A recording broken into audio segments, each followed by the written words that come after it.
আসসালামু আলাইকুম রহমতুল্লাহ বারাকাত। আলহামদুলিল্লাহ ওয়াহদা আসসালাতু ওয়াসসালামু আলা রাসূলিল্লাহ। সম্মানিত দিনদার মুসলিম ভাইয়েরা, আমি কিছু কথা বলবো। সেই কথাগুলো হলো সমাজের বিভিন্ন হারাম বা কুফরি বিষয় নিয়ে কথা বলবো ইনশাআল্লাহ। যে হারাম এবং কুফরি গুলা নিয়ে যদি আপনি কথা বলেন বা বলি, তাহলে দেখা গেছে যে এখন অনেকেই খেপে যায়। হারামকে হারাম বলা খুবই মুশকিল হয়ে গেছে। আমরা আন্দোলন করে হাসিনাকে দড়িয়েছি, বাগিয়েছি। আন্দোলনের মাধ্যমে ছাত্র জনতা তাদেরকে হাসিনাকে বাগিয়েছে। ব্যক্তি স্বাধীনতা, বাক স্বাধীনতা উদ্ধার করার জন্য। কিন্তু দেখা গেছে যে বর্তমানে আপনি সত্যি কথা যদি বলেন, তাহলে আপনার উপরে অনেকেই খেপে যায়। হারামকে হারাম বলা যাবে না। যেরকম সুদ, এমন কোনো ব্যক্তি নাই যে সুদ খায় না। বাংলাদেশের অনেক আলেম, ভালো ভালো আলেম, অনেক মসজিদের ইমাম সুস্পষ্টভাবে সুদের সাথে জড়িত। বিদাত করে, হারাম কর্ম করে, কুফরি করে, শিরিক করে, কিন্তু সুদের সাথে জড়িত। মিথ্যা কথা বলে, হারাম খায়। কিন্তু আপনি যদি বলেন এটা তো সুদ, তাহলে সে খেপে গেল। সে আপনাকে বলল আপনি ইহুদির দালাল, খ্রিস্টানের দালাল, আপনি দেশে ফিতনার সৃষ্টি করতেছেন। আমরা সুখে শান্তিতে আছি, আপনি আমাদেরকে সুখে শান্তিতে থাকতে দিতেছেন না, আপনি ফিতনার সৃষ্টি করতেছেন। অনেক ইমাম আছে, সে ইমামতি করে, তার স্ত্রীকে সে স্কুলে চাকরিতে লাগিয়ে দিয়েছে। আরেকটি পুরুষের সাথে সে বসে চাকরি করে, তার সাথে গল্প গুজব করে, তার সাথে সুখ দুঃখের আলোচনা করে। তারপরে পুরুষ ছাত্রদেরকে লেখাপড়া শেখায়, কিন্তু তার কাছে এটা হারাম নয়। অনেকে আছে বিড়ি সিগারেট জর্দা খায়, সাদা পাতা খায়, গুল খায়। আপনি যদি বলেন এটা হারাম, তখন সে আপনার উপরে চটে গেল, আপনার গায়ের দিকে আসলো, আপনাকে গালিগালাজ করলো। কেন? এই ব্যক্তির কথা হলো এত বড় বড় আলেমে খায়, এত বড় বড় মুফতিরা খায়, মসজিদের ইমামরা খায়, আমরা খাইলে হারাম হলো কেন? কারণ তারা জর্দা খায়, আমরা বিড়ি খাই।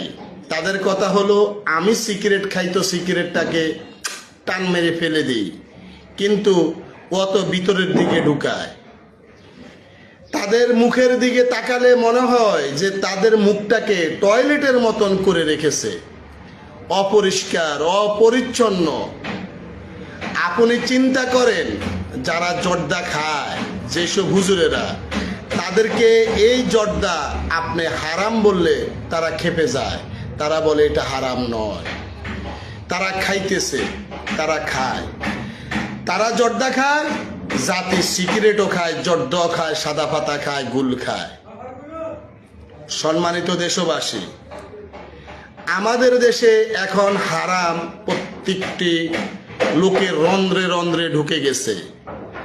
আমরা যারা কোরআন এবং সহিহ হাদিসের কথা বলি, আমাদেরকে এই ব্যক্তিরা বলে আমরা ফিতনার সৃষ্টি করি, আমরা নাকি ফিতনা করি, আমরা নাকি দেশে অশান্তির সৃষ্টি করি, দেশের মানুষ শান্তিতে আছে।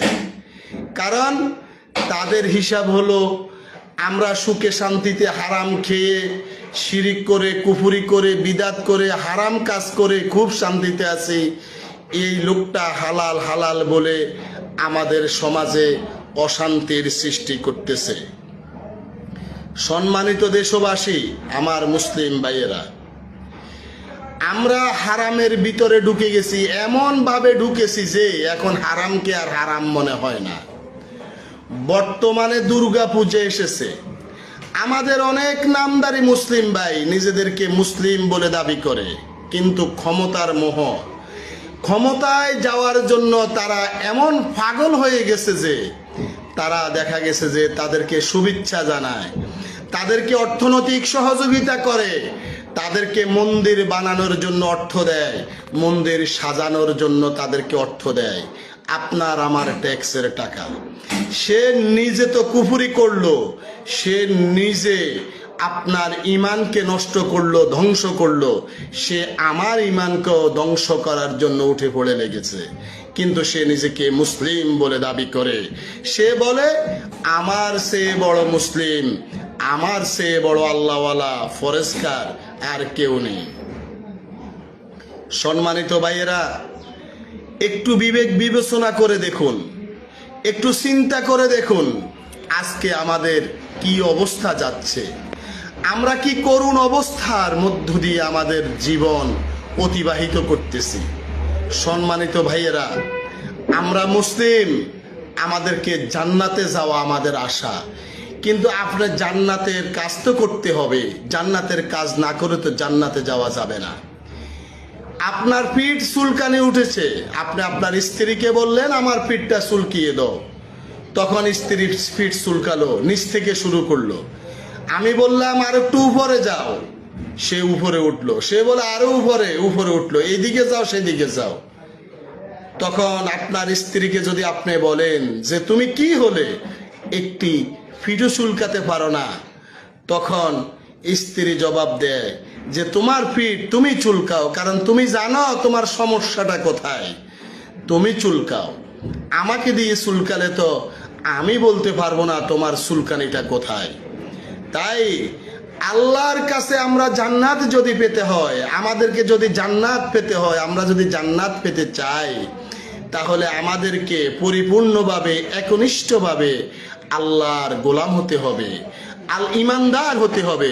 শিরক মুক্ত, কুফরি মুক্ত ইমান আমাদের লাগবে। শিরক এবং কুফরি মুক্ত ইমান ছাড়া আল্লাহর সন্তুষ্টি পাওয়া যাবে না এবং জান্নাতেও যাওয়া যাবে না। আমাদের দেশে মানুষে মনে করে, অনেকেই বলে যে আমরা জীবন বিধান আল্লাহর বিধান মানি, কিন্তু আসলে তারা আল্লাহর বিধান মানে না। যদি তারা আল্লাহর বিধান মানত, তাহলে তারা জীবনের সকল ক্ষেত্রে আল্লাহর বিধান মেনে নিত, কোরআন এবং সহিহ হাদিস মেনে চলতো, কোরআন এবং সহিহ হাদিসের বিধান কি আছে কি নাই সেটা মেনে চলতো। কিন্তু দুর্ভাগ্যজনক হলো এ সত্য, আজকে আমাদের দেশের মানুষ জীবনের কোনো ক্ষেত্রেই আল্লাহর বিধান মানে না। জীবনে অসুবিধায় পড়লে পীরের কাছে যায়, মাজারের কাছে যায়, খনকারের কাছে তাবিজের জন্য যায়, কিন্তু আল্লাহর কাছে ধর্ণা দেয় না। বিপদে পড়লে হুজুরকে দিয়ে দোয়া করায়, অমুকরে দিয়ে তো দোয়া করায়, তমুকরে দিয়ে দোয়া করায়, কিন্তু আমরা যে আপনার আল্লাহর কাছে একনিষ্ঠভাবে চাইতে হবে, আল্লাহর কাছে সাহায্য চাইতে হবে, এটা আমরা চিন্তা করি না। সম্মানিত দেশবাসী, আমরা আসলে সকলেই সকলকে পরিপূর্ণ খাঁটি মুসলিম বলে দাবি করি। আমাদের দেশে যদি শতকরা 100 অথবা 1000কে যদি 1000 লোককে যদি জিজ্ঞাসা করি ইসলাম শব্দের অর্থটা কি, আমাদের দেশের মানুষ বলতে পারবে না। ইমানের প্রকৃত অর্থটা কি, ইমানটা কি, এটা জিজ্ঞাসা করলে বলতে পারবে না। ইমানের মৌলিক বিষয় কয়টি, ইসলামের মৌলিক বিষয় কি কি যদি জিজ্ঞাসা করা হয় তাহলে বলতে পারবে না। কিন্তু দুর্ভাগ্যজনক হলো সত্য, আমরা সকলে নিজেকে মুসলিম বলে দাবি করি। আমরা অজু ভঙ্গের কারণ জানি, আপনার সিয়াম ভঙ্গের কারণ জানে, নামাজ ভঙ্গের কারণ জানে, কিন্তু ইমান ভঙ্গের কারণ আমরা জানি না। আমরা ইমান নিয়ে চিন্তা ভাবনা করি না। ইমান এনেছি, ইমানদারের ঘরে জন্মগ্রহণ করেছি, ওই সুবাদে নিজেদেরকে ইমানদার বলে দাবি করি, কিন্তু ইমান যে কি, ইমানটা কিভাবে আনতে হয় অথবা ইমান ভঙ্গের কারণটা কি তাও আমরা জানি না। সম্মানিত দেশবাসী, একটি কথা হলো, যারা কোরআন এবং সহিহ হাদিসের দাওয়াত দেয়, যারা কোরআন এবং সহিহ হাদিসের দাওয়াত দেয়, সুন্নাহর দাওয়াত দেয়, তাদের সাথে আওয়ামী লীগ সরকার থাকতে যারা বাধা দিয়েছে, এখনো ওই লোকগুলোই বাধা দেয়। অনেকেই বলে অমুকে বাধা দেয়, তমুকে বাধা দেয়। না, আওয়ামী লীগ সরকারের আমলে যেই সব ইসলামিক দলের লোকেরা, যেই সব মুফতি মুহাদ্দিসরা আপনার আমাদেরকে বাধা দিয়েছে, আমাদের মাহফিলে বাধা দিয়েছে, আমরা আমল করতে গেলে বাধা দিয়েছে, আমরা সঠিক সুন্নাহর দাওয়াত দিতে গেলে যারা আমাদেরকে বাধা দিয়েছে, এখনো ওই লোকগুলাই বাধা দেয়। এখনো দেখা গেছে যে ওই লোকগুলা জায়গায় জায়গায় আমাদেরকে বাধার সৃষ্টি করে। সম্মানিত দেশবাসী, আমার মুসলিম ভাইয়েরা, আপনারা একটু খেয়াল করে দেখুন। আপনি অনেকেই বলে যে অমুক সরকার তমুক সরকার ওয়াজ মাহফিল করতে দেয় না। আমার জানা মতে আমাদের ওই দলের লোকদের কোনো দোষ নেই। আমরা যখন ওয়াজ করতে উঠি, আমরা কোরআন সুন্নাহর ওয়াজ করি না, আমরা দলীয় ওয়াজ করি। আমরা কি করি? মানুষদেরকে উল্টা পাল্টা বুঝাই, কোরআনের আয়াতে একটা বুঝাই আরেকটা। আমরা দলীয় আলোচনা করি, আরেকজনকে গুতা মারে, আরেকজনকে খোঁচা মারে। কিন্তু ইসলাম কি বলছে এটা আমরা জানার চিন্তা করি না, তখন কেউ খেপে যায়। আবার দেখা গেছে যে অনেক জায়গায় দেখা গেছে যে বড় বড় মুফতি মুহাদ্দিস যারা আছে, যারা নিজেদেরকে অনেক বড় আল্লাহর ওলি মনে করে, তারা কি করে? দলের যারা প্রভাবশালী আছে তাদেরকে যাই বলে যে এই মাহফিলটা বন্ধ করে দেন, এরা ইহুদির দালাল, এরা খ্রিস্টানের দালাল, এরা ইসলাম বিরোধী কাজ করে, এই মাহফিলটা বন্ধ করে দেন। তখন ওই ব্যক্তিরা এই হুজুরদেরকে খুশি করার জন্য, এই মুফতি মুহাদ্দিস এদেরকে সাথে রাখার জন্য মাহফিল বন্ধ করে দেয়। তখন কয় কি? কয় অমুক দলের লোকেরা বন্ধ করছে। আসলে এর পিছনে কলখাটি কে লেড়েছে, কারা লাগতেছে, এটা আমরা জানি না, আমাদের দেশের মানুষ জানে না। আমি যখন মুন্সিগঞ্জ বাজারে মাহফিল করেছি, মিয়ারবেণীতে মাহফিল করেছি, লরেন্স আমি 2 বার মাহফিল করেছি, এবং লক্ষ্মীপুরে অনেক জায়গায় আমি মাহফিল করেছি। এই মাহফিলগুলা আমার তত্ত্বাবধানে চলেছিল, এবং লক্ষ্মীপুর জেলার বিভিন্ন অঞ্চলে আমি 100 মাহফিল করেছি। আমাকে মাহফিলে ডাকতো এবং আমার মাধ্যমে মেহমান দাওয়াত দেওয়া হতো। এখন আমি যখন এই মাহফিলগুলা ব্যবস্থা করতাম, তখন দেখতাম যে কারা আমাদেরকে বাধা দেয়। এই মুন্সিগঞ্জ বাজারে বড় বড় কোত্তাওয়ালা মুফতিগুলা, যারা নিজেদেরকে নামের আগে জিহাদি মুফতি, জেহাদি নাম, এই জেহাদি মুফতিরা আমার মাহফিল বন্ধ করার জন্য উঠে পড়ে লেগেছে। আপনার সাবেক এমপির কাছে গিয়েছে, চেয়ারম্যানের কাছে গিয়েছে, মেম্বারের কাছে গিয়েছে, এসপির কোর্টে গিয়েছে, এবং এমপির পিএসের কাছে পর্যন্ত গিয়েছে। এলাকার গণ্যমান্য এমন কোনো ব্যক্তিকে বাদ রাখে নাই যে আমার মাহফিল কিভাবে বন্ধ করা যায়, এভাবে বন্ধ করার জন্য তারা উঠে পড়ে লেগেছে। তারা চেষ্টা করেছে মাহফিল বন্ধ করার জন্য।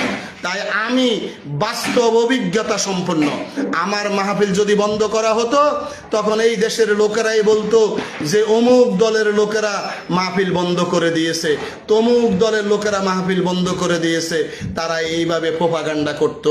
কিন্তু আসলে মাহফিল কে বন্ধ করছে এটা দূরের মানুষেরা বলতে পারতো না, সাধারণ মানুষেরা বলতে পারতো না। কিন্তু আমি ভিকটিম, আমি যখন এখানে ভুক্তভোগী, আমি দেখলাম যে কারা এই মাহফিল বন্ধ করতে চায়। আমাদের সাবেক চেয়ারম্যান, যাকে এখন বরখাস্ত করা হয়েছে, ওই সাবেক চেয়ারম্যানের কাছে এই মুফতি জেহাদিরা গিয়ে দল বেঁধে বসেছিল আপনার মাহফিল বন্ধ করার জন্য। কিন্তু জামাল মাস্টার সে একান্তভাবে চেষ্টা করেছে মাহফিল করার জন্য, এবং চেয়ারম্যান সাহেবও মাহফিলের পক্ষে ছিলেন, এবং এলাকার অনেক গণ্যমান্য লোক মাহফিলের পক্ষে ছিল বিদায় আপনার মাহফিল বন্ধ করতে পারে নাই, মাহফিল হয়েছে আলহামদুলিল্লাহ। সম্মানিত দেশবাসী, মানুষ অনেক কথা বলে, সব কথাতে কান দেওয়া যাবে না। কিন্তু আমার ঈমান আমাকে রক্ষা করতে হবে।